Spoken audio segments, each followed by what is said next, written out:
Scott Ross, our buddy. He's a firebrand. He's a Gemini. He's a friend of the Devil's Advocates. He's going to join us at 4:30 today. So it's going to be one fun day. Very excited about the Scott Ross joining, like 10 short minutes now. Yeah, man. Have to get to it, though. But you know what? Scott will take some glee in, and I will as well. There's been some question about whether or not Donald Trump will attend the presidential debate in Milwaukee next week. Now, Joe Biden came to town yesterday. He knows there's a big happening next week. He was trolling him a little bit. I think there's a little trolling going on. So Joe Biden came to town. But the question is, will Trump come to town? And you and I have had differing opinions on this. I don't think the man could possibly miss the opportunity to grab the limelight. That's what Trump does. But what if, as an alternative, what if Donald Trump sat out the debate and he said, well, you know, if I don't go to the debate, I'm going to do something counter-program. We know a little something about counter-programming, Dom. Well, what would be a better counter-program than going down and taking your arraignment on the chin in Georgia? I mean, During the prior arraignments of Donald Trump, they treated it like it was OJ, man. This will be OJ 4.0. Because, of course, the man's now been arraigned a fourth time. well, I mean, there's a lot of Or soon to assumptions be. there. Donald Trump has said he's going to have a press conference on Monday where he's going to show us all the evidence and prove the fraud in Georgia. So they may drop all the charges by next week, Crute. He could very well be in Wisconsin. Well, I'm sure he's going to walk. But Yeah. suspecting he doesn't get fully vindicated and exonerated just in case. Just in case. I mean, you know, being the ratings machine that he is, Tom, wouldn't that be the best way to A, stick it to Fox News, B, just dominate the headlines? I mean, if he's being arraigned right up, you know, late on Wednesday afternoon, they're going to have video and helicopters, and he's in the motorcade. He's in the car. He's car number 3. He's heading down to the courthouse, Fulton County. You know, they'll do a whole big thing on it. All the channels will be watching, Dom. And you know what they won't be talking about? Ron DeSantis. I think there's a little bit of a problem. Number one, I get you. Yes, he's a narcissist, loves the camera. But he's not going because he doesn't want to be beaten down, and he will get beaten down by the Republicans if he shows. No. And number No, two, you are so wrong about that. Number two, the timing is off, man. I mean, the debate starts, according to the Milwaukee Journal Sentinel here in Milwaukee, 8 o'clock. 8 o'clock. Well, I mean, he's not getting. He's not going to influence. Even if he goes at right before the court closes. Normally, I guess what, at 5 o'clock? That's when they close. So they're not staying late for him. He's got to show up late afternoon, and by the time he gets in, gets out, and gets back on the plane, it'll still be before the actual debate. So he's not going to be able to influence. He's not going to be able to counter program at 8 p.m. The court's not arraigning him or booking him at 8 p.m. Dom, I'm going to read you just briefly from the Raw story. And this originally reported from the Atlanta Journal-Constitution. Trump has long said he won't participate in the Republican primary debates, and the Atlanta Journal-Constitution reporter Greg Bluestein reported that local political operatives are suggesting that would be the perfect time for the former president to surrender to charges. I would cheer for that, Dom. He's already teased the idea of having his own, contrasting event, if you will. That would be a contrast. Donald Trump can waive his first court appearance, but he cannot waive the surrender, Bluestein said on MSNBC. He's going to have to show up at the Fulton County Jail between now and next Friday at noon. My hunch is he's not going to go under the cover of night. And I know you mentioned at the top of the show there's a chance he could do it on the debate day next Wednesday. And that's what the political minds here in Georgia are talking about.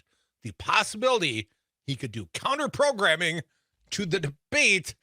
Well, Dom, that'd be genius.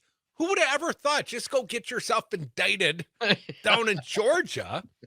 And then if you want to no-show the debate, but you still want to dominate all the news cycles, because, during the debate, the Fox News, the moderators, who was it, Brett Baer and Andrea McCullum. I believe McCullum is the other moderator over at the Fox News for the big debate, Dom.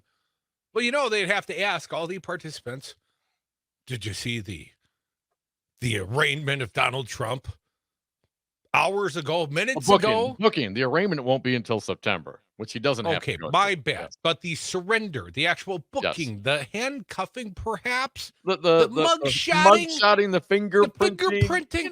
You've done it 3 times before, Trump. You know how it goes. But everybody on the stage is going to have to come out and defend the man. And there'll be 2, and I'm not going to call them men of conscience, but there'll be 2 that do not defend this man. 1, hang Mike Pence, that guy. Mike Pence is becoming more and more vocal all the time. Where were you when Trump was being impeached, Mike Pence? But becoming more vocal all the time, Dom, as he sees his glimmer. I mean, he was never going to be the president, right? His best shot was Trump died while he was in office, and that's the only chance Mike Pence ever had. Right. And the other guy, well, your boy, Chris Christie. Oh, yeah. Chris Christie, going to light him up. But Trump wouldn't be afraid of that fight. Trump wouldn't. Trump is. Give me He is. Absolutely. Man, do you understand how insecure a man like Donald Trump is? You know what I mean? If he can't control I've known you for a long time, Dom. I've known some insecure men. Is that what it is? I'm insecure. Come on, man. Donald Trump knows. He knows that Chris Christie will light him up. And and if he's not there, and I don't think he will be there, if he's not there, there's nobody to defend him. Now, But the other Republicans can talk about the weaponization, yada, yada, yada. But Trump's not there to defend himself. His competitors who want the job he had that he's running for aren't going to defend him. Yes, they will. Each and every one, excepting Mike Pence and Chris Christie. And don't forget, Christie went to Mar-a-Lago, and Trump made him eat the meatloaf, and he only got 1 scoop of ice cream. Oh, he's mad. And he wanted 2 scoops. Come back. More Devil's Advocates. We're like Raisin Bran, 2 scoops.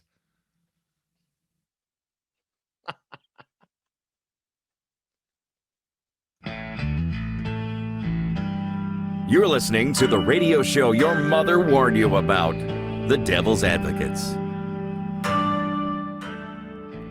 Welcome back to the Devil's Advocates radio show, a hump day edition. It's getting better all the time. Dom, we've been joined live via StreamYard by Scott Ross. He's a friend of ours. He is a firebrand, a Gemini. Are you currently employed, Scott? Can we give you a title? I have no title presently. I am I'm post corporate. I've seen you quoted a few times recently in the papers. Maybe it was just for historical context, but let's be a little historical.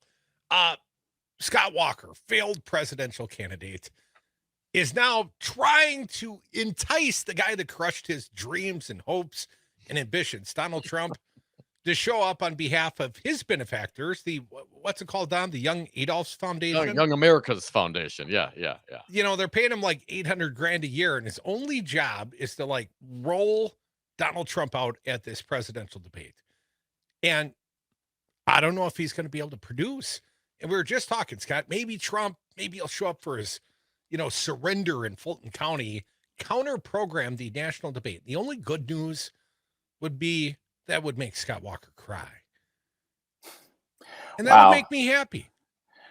Yeah, I mean, I don't think it would be, unexpected that something that Scott Walker touches, especially regarding presidential politics, comes up short because he, as we know, he spent, years running for president before he announced, and then he announces, and then after 71 days and burning through, millions and millions of dollars, he's out of the race. So I mean, obviously, Walker, was going to weasel his way into being, involved in this since it's being held in Milwaukee. And he has so far not been able to deliver the biggest star in the Confederate flag of Republican politics. Real quick, Scott Ross, speaking of Scott Walker, the Foxconn has announced, or at least it's been reported, a couple of the innovation centers are actually going to be on the market. They're on the market right now, and LoopNet, liquidating assets yourself. Scott, of course, this was touted as by what? By Trump as the eighth wonder of the world. Scott Walker tried to use this to propel him to the governorship and fulfill his dream of 200,000 jobs. What's your sense as we look back now, knowing what we know and probably what we knew then? Well, as we know, this was always an election year. This was a Scott Walker reelection campaign stunt. And, nothing that Scott Walker has ever done throughout his career in politics as an elected official hasn't had to do with what's going on with the next election. I mean, he is just a machine when it comes to that. And, after winning the last race that he would ever win in 2014, he went, to Terry Gall from Foxconn, and on a cocktail napkin, basically, a less than one-page handwritten note, was about to give $4.5 billion of our tax dollars away on this thing. And if you remember, he went around, like, literally there was one of these quote unquote innovation centers in every single state, every single city in the state that happens to have a television station. So like literally every single, unfortunately, the up in Ashland, the television station is in Duluth, so they didn't have something in Duluth because that's outside of the state of Wisconsin.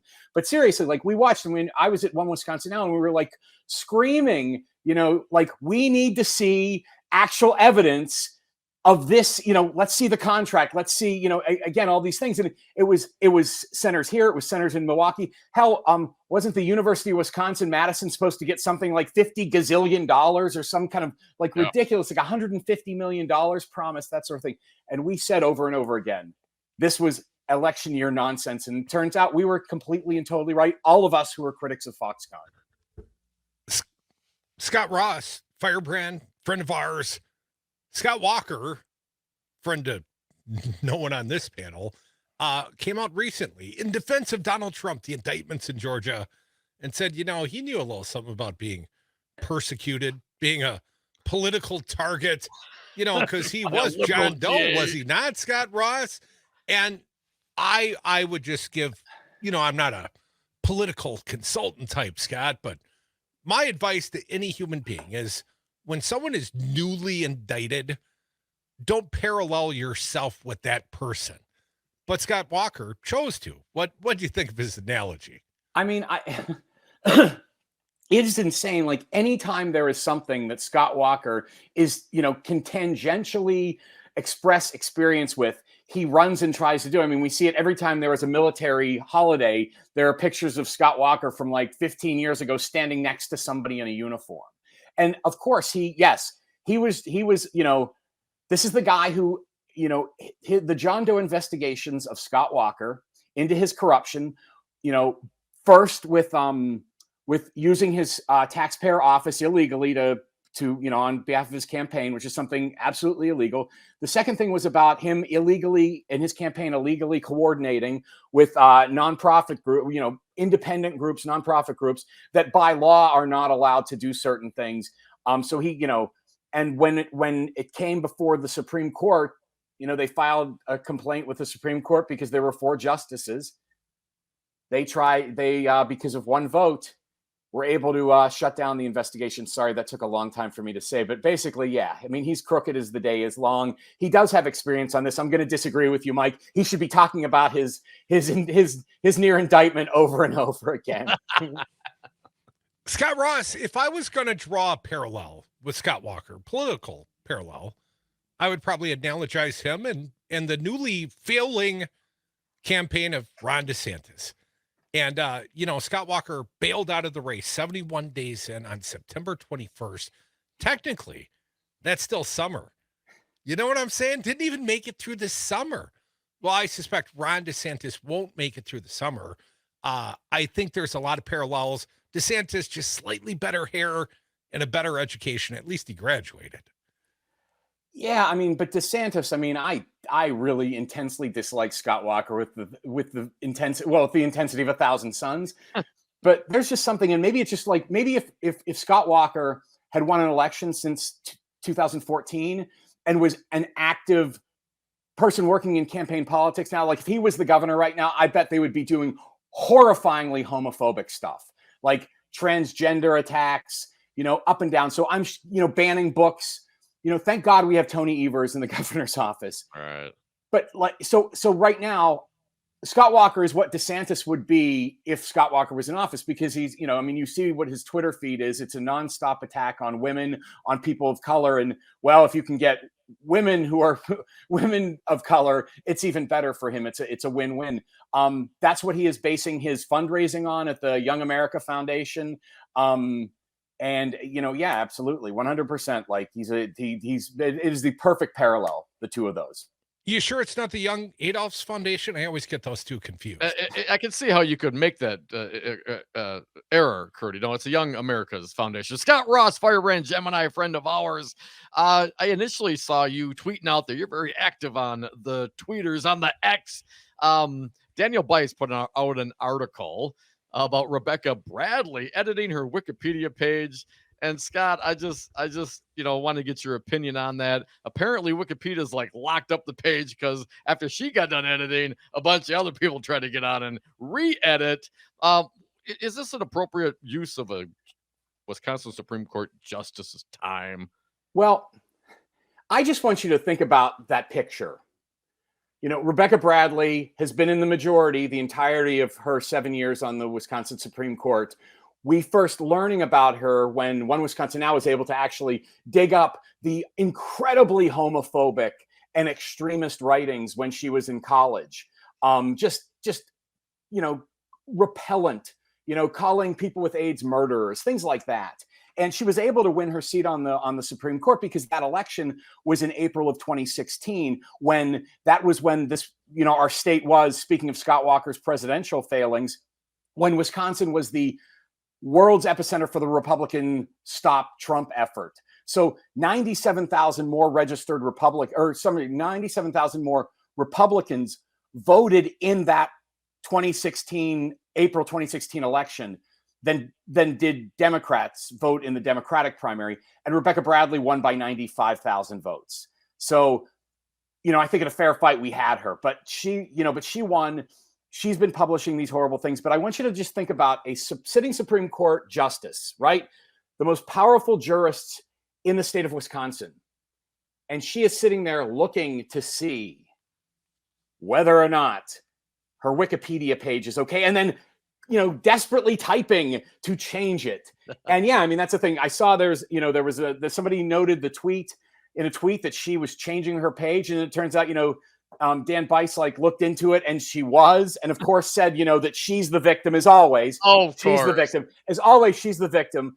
And then it turns out the day after that, Bice published a second story because she tried to wipe all the stuff that we had found out about her homophobia, and erase that particular section, which was really, really stupid because literally there was so much stuff with that. She was literally editing and removing the work of at least 7 ex-Capitol journalists, current and ex-Capitol journalists, right? It was just ridiculous. And again, I as a friend of mine said when he saw the story, he's like, I love that Rebecca Bradley woke up and saw your name commenting about her in the newspaper. There's nothing better than that. And then I said, texted him the second, after the second one, I was like, well, how about 2 days in a row? And so, yeah, it's just ridiculous. And again, that's what we have to remember. We have to remember that is why, Janet won by 11 points. It is because the people have revolted against what the Republicans on the Supreme Court are doing, what they're doing with our rights when it comes to abortion, when it comes to fair maps, when it comes to voting rights, when it comes to labor rights, all those sorts of things. The people overwhelmingly toss them. And you're going to see, I do like the fact that it was an opportunity to say some things about their side of the court as opposed to us having to listen to, the right wing blast our side with ridiculousness like the Koshnick thing and all that sort of thing. So, let me ask you, Scott Ross, are they going to wade in and try to impeach Janet Protasewicz? The simple act of impeachment would take her out. Would effectively, she doesn't have to be successfully convicted, but while under the impeachment action under Wisconsin constitutional law, my understanding, she's sidelined. That's exactly what Voss wants. No, absolutely. I have no doubt that they're going to try and pull this, and for that period of time, it's going to be, problematic. I hope the progressives, and the justices are able to figure out what they want to do with this that's effective. But, she gets impeached and convicted, the governor then just reappoints her because he has the power to appoint the next justice. I think that's garbage, and I think it's nonsense, and I think it's undemocratic, and I think it's, the Wisconsin version of the January 6th terrorist insurrection, overturning the results of a duly declared and duly won election. So I think as progressives and defenders of democracy, that if they do decide to try and impeach her, we absolutely must flood the Capitol and make sure that our voice is heard, and make the protests over Act 10 seem like a cotillion party, because this is nonsense, them trying to do this. It is so very incredibly undemocratic. And well, we Scott, they would them to. Effectively have the votes. They would only need a simple majority in the assembly, and they would need a 2/3 majority in the Wisconsin State Senate, which Republicans have a 2/3 majority by virtue of very partisan gerrymandering of the maps. And of course, the topic that would bring this ire to Voss's lips and whitey righty talk radio interviews is the fact that how dare she showed her hand, Scott. She thinks the maps are rigged. And of course, it's only to his benefit that the maps are rigged. And that's why he's got the power to impeach her. Absolutely, 100%. I mean, it's ridiculous. It's I just say this. Rebecca Bradley has ruled on 2 cases involving transgender students in the last year and a half.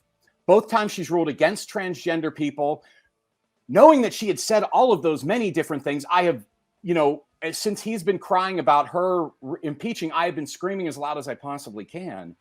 Why is Voss not being asked why he didn't demand she recuse her for herself from cases? Because she has clearly expressed her opinion that she thinks gay people are murderers and criminals. So I think that she's tipped her hand as well. But again, hypocrisy knows no bounds when it comes to the Wisconsin Republicans.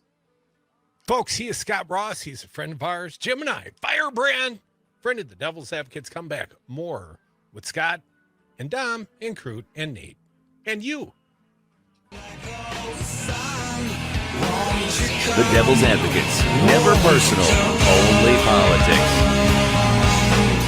And we're back. Thank you for listening to the Devil's Advocates radio show. Scott Ross, firebrand, Gemini, friend of ours, sticking around for another segment. Thank you for doing so. If you want to follow Scott Ross, check him out on Twitter, Ross Across WI. Scott, I want to get your sense. Of course, the debate here in Wisconsin coming next week already. Can you believe it? Donald Trump may or may not show up, but some of the plan is, well, hey, maybe he'll go down and he'll take his booking on the day of the debate and, draw some of the media attention towards him. It seems like the Republican Party's in disarray. Obviously, a lot of news coming out with Donald Trump in this next indictment. What's your thought on Fani Willis, Fulton County, and the case there and the Wisconsin ties? Well, I mean, a couple things. First of all, yes, obviously Trump's going to try and get attention, and the media will flock to him, as though, in the way that they always do. It is a certainty. With regards to the Georgia indictment, I thought it was very interesting. I thought it was interesting. Of course, we know yesterday, that current Republican Party chair Brian Schimming was cited in there. And I know Brian.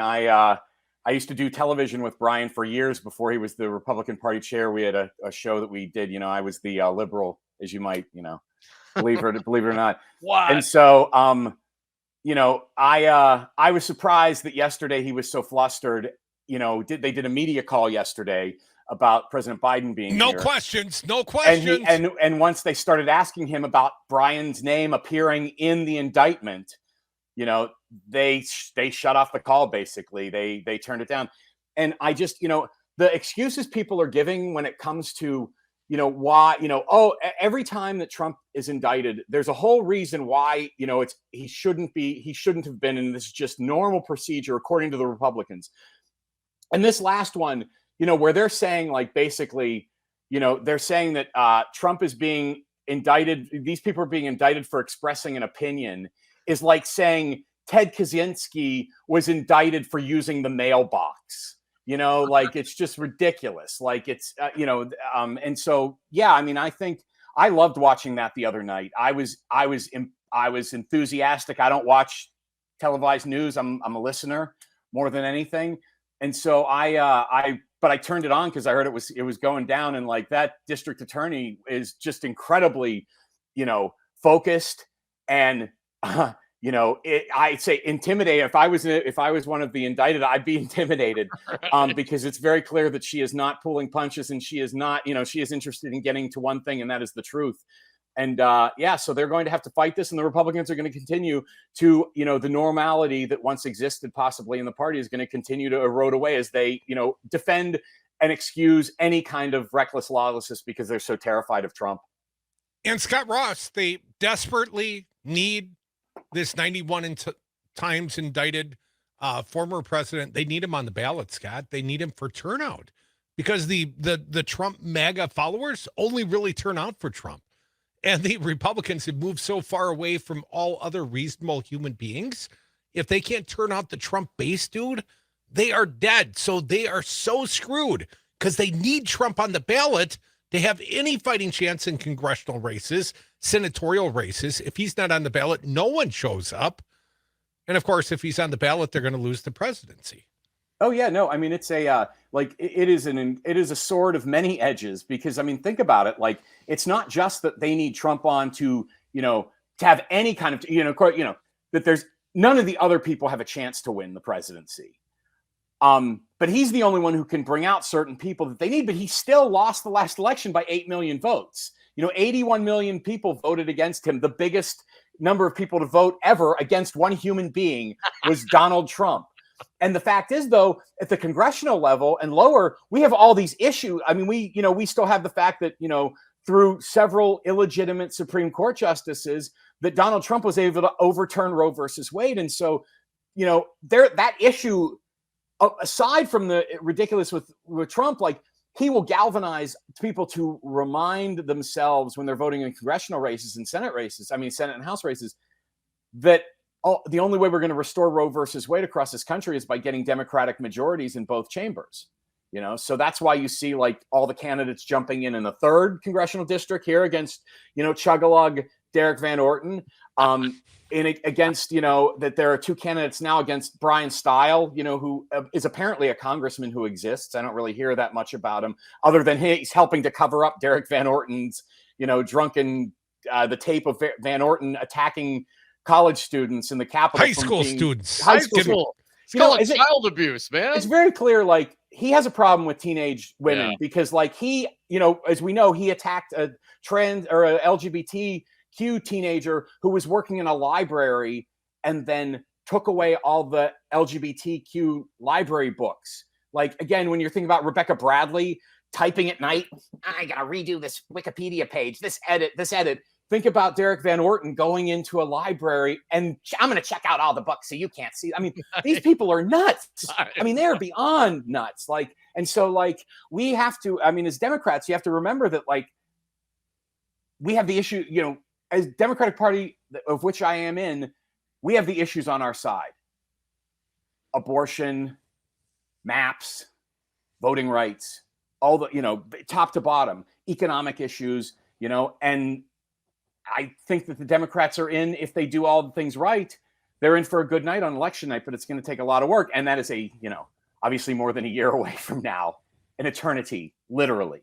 But Scott Ross, the Republicans can't even shake up a candidate for the U.S. Senate. I mean, they might default to Sheriff David A. Clark Jr., who ran as a Democrat when he was running in Milwaukee County. It's pitchforks and torches time in America. Oh yeah. He can get out his jersey that has all those like fake medals on that he put on or whatever they were. But yeah, no, I mean, it just shows you. I mean, it shows you the. I want you to just think about that. How bad how in disarray the Republican Party is. That Tammy Baldwin was the first member of Congress from Wisconsin ever in 1998 who is a woman, and now she can't even get an opponent. Like, they're so afraid of her. Like, she crossed all these barriers. There are a number of barriers that she crossed as a member of Congress that one would have, back when would say, oh, that's a vulnerability. But now she's literally, they can't even get somebody to run against her. She's that unbeatable. And, I think that's good. I think that's a good sign both for her years of service, but also where the electorate is right now in the state of Wisconsin. Every indication we have is if Janet, winning by 11 points across the state and sweeping most of the congressional districts is any indication, it's again, the wind is with the Democrats at this point. Scott Ross, 30 seconds. The Biden administration, wipe out like 800,000 Bowers debts. What are your thoughts? My thoughts are, I think that's where Democrats are actually dropping the ball. They should be talking about the fact that, tens of millions of people had student loan relief in their hands, but Republicans went to court to stop it. Because again, that's a monthly payment you wouldn't have otherwise if, or it'd be reduced. And that's real money. It's allowing people to fully participate in the economic system. Scott Ross, Gemini, Firebrand, friend of Brian Schimming, and friend of the Devil's Advocate. Scott, appreciate you coming around today. Rest of you stick around. Scott, class dismissed. Thanks, Fabulous. guys.